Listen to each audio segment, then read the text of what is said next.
American art, that's an oxymoron. Hello? Hello, hello, hello. Hello, hello. Those dumb Americans are destroying our world.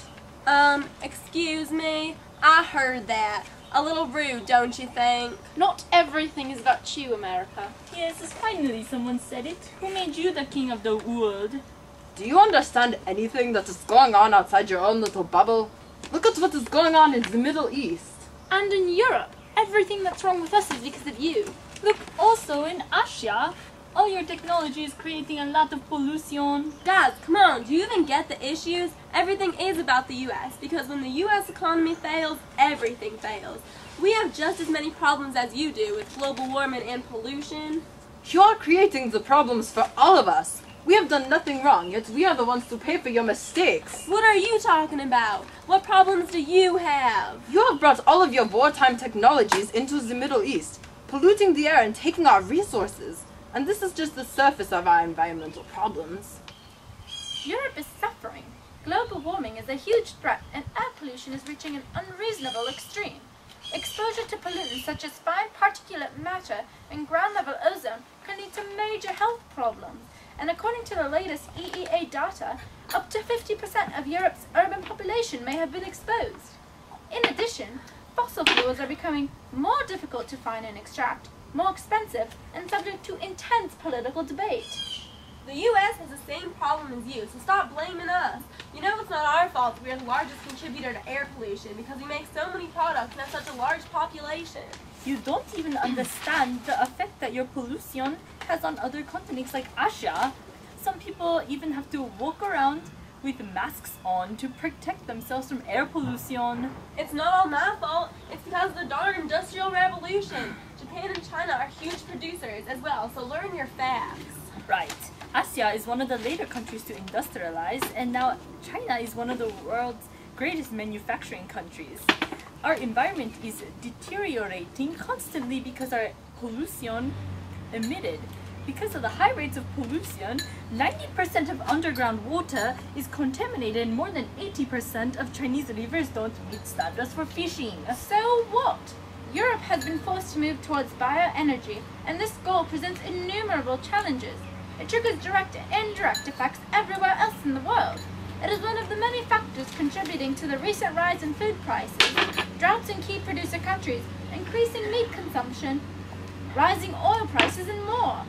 Not to mention it's leading to the expansion of world cropland at the expense of natural grasslands and tropical rainforests, and wildlife and water quality and quantity could suffer as well.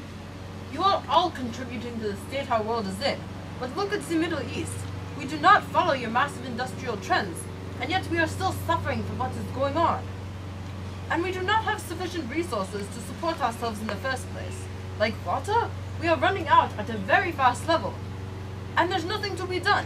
In addition to all the industrial issues being placed on us by you, our environment is going downhill fast. Europe is suffering most of all. The European Economic Area, an agreement established in 1994 between member states of the European Free Trade Association, the European Community, and the European Union, or the EEA, collect, verify, and analyze data on the emission of greenhouse gases in Europe. The latest EEA data shows that 10 days' worth of emissions were cut between 1990 and 2006. But the European Union must cut 19 more days to meet the target.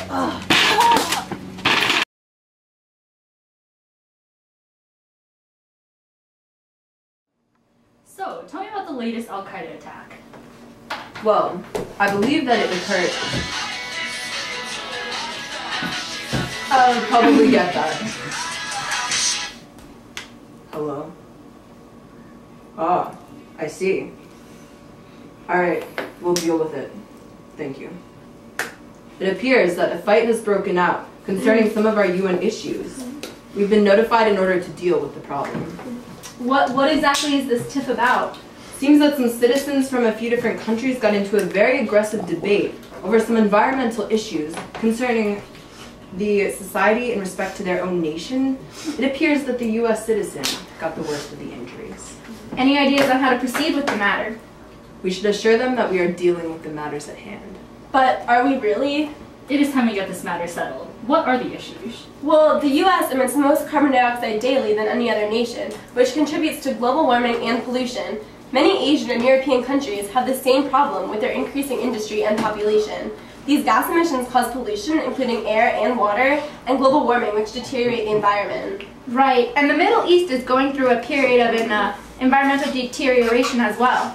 They're running out of resources, their water sources are starting to fail, and many of their fertile agricultural lands have been run down.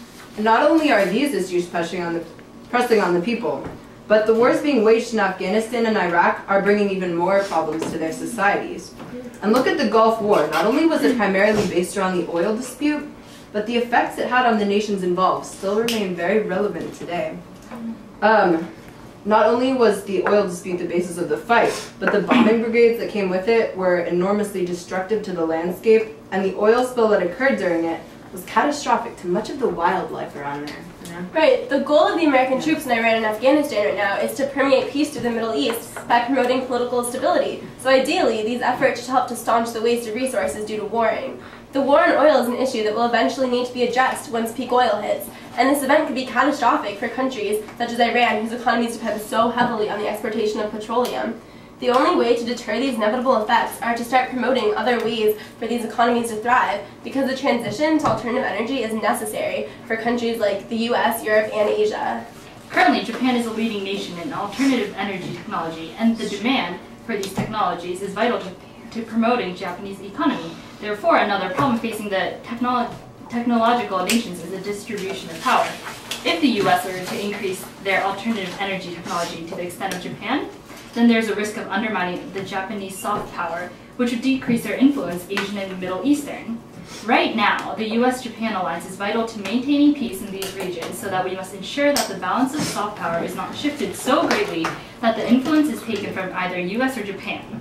If this balance would succeed, then Japan would also promote peace in some of the Middle Eastern countries, which would help with the preservation of resources. Yeah. But we need to look at other Middle Eastern issues as well. Not all of their problems can be credited to the international community. There's the issue of cleanliness that is weighing down on many towns in this region because they don't have a good sewage system. There's water and air pollution, and inadequate garbage disposal systems. I think the key to solving these issues rests with the global network. Once peace begins to settle in the region, funds should be directed towards domestic economic rebuilding in the nations of the Middle East. Right, but Europe is facing pressing issues as well, particularly regarding climate change, air pollution, and the switch to alternative fuel. Each issue presents its own unique problems and must be dealt with as soon as possible in order to preserve the world and keep society as healthy as possible. Seeing as these problems spread across borders, it is absolutely necessary for Europe to unite not only within itself, but with as much of the rest of the world as possible in order to keep these problems under control. Right.